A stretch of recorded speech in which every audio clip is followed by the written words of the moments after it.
I can't have a top five of anything without two Yeah. 1975 Yeah, songs. we love. Hi, I'm Caroline of Caro's Playlist, and I'm here to tell you just a little bit more about the DMV music scene. And today I'm here with. Hi, I'm Alec from the Montaines. We're an indie rock band / alt pop band here in Washington, D.C. What I really want to know from you and for you to tell the amazing people on the internet is, what are the songs that really shape your sound?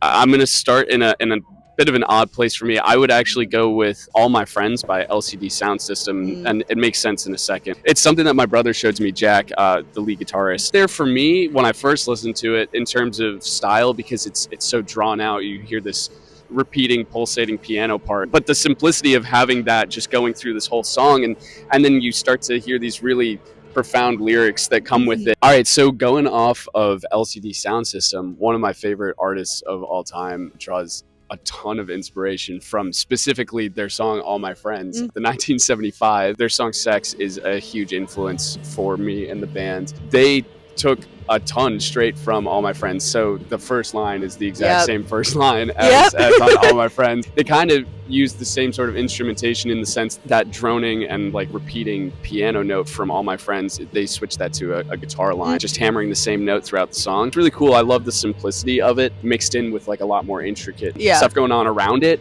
It just makes for a really cool sound. I heard from across the grapevine that there is a second 1975 song on this list. There is, yeah. I can't have a top five of anything without two 1975 songs. We love Matty Healy here. That's the only answer. The other one I picked was You from the deluxe version of their first album. I love that song so much. I think it's just a really powerful lyrically song, as well as the instrumentation of it. I love how it's like gradually builds to this huge ending chorus that really just drives home the emotion behind everything there. Yeah. Really simplistic, but you know, I think that's really wonderful because it allows so many people to connect to it in different ways, you know, whether it's just through the music, whether it's through the lyrics, you know, if it's both. I just think it's a really beautiful song. Now, do you have any other influences from across the pond? There's a lot of current Irish artists that are doing some amazing things, and so I picked an Inhaler song, My Honest Face. I think I heard about them because they were opening for Arctic Monkeys on a tour around then, and I was like, who is this band? And I heard Honest Face, and I was like, wow, this is a really good song.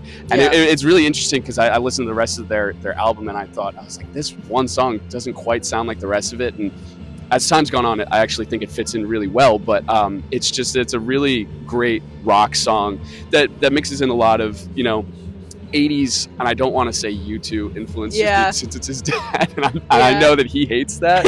Not that I know him, so he's never going to see this. It's genetics. But yeah, he does pull like a lot of great 80s sounds into their music. That mixed with like the synthesizer that they use on it, it's a really cool sounding song where he's singing "I Want to Be on TV," "Killing Fear" is just really, really well done and a great song. What is your final song that rounds out this list? Final song is gonna have to be Dust on the Ground by Bombay Bicycle Club. Took me a while to get into these guys. My brother Jack showed me them. He's the guitarist for us. I knew the big songs, but I never really listened to their discography, and anytime I tried to, I'd kind of get lost by like the second song. But this was back when I was like not big into music. I finally gave it another shot, and their first album, I Had the Blues and Shook Them Loose, is amazing all the way through. But Dust on the Ground, I don't know why, it sat with me for like so long, and it wasn't my top song on Spotify for some reason that year, but I swear I listened to that in the car to and from work like for at least like 2 months straight. It's so good. If any of these songs resonate with you, or they're also one of your favorite songs, you should go check out the Montaines. And Alec, where can they find the Montaines? Anywhere that you stream music, so Spotify, Apple Music, YouTube, Amazon I think has a music platform too. So any of those, we're on there. Follow us here at the Montaines on Instagram, on TikTok at the.montaines. We've got new music coming out soon. We just finished recording an EP, so that'll be out soon. And then we've got some shows coming up in DC at DC9 on April 10th with Couch Dog. And we love local DC venues, so go get your tickets now. And that's it from us. I'm Caroline, and if you love content like this, follow me and follow the Montaines. Bye, guys!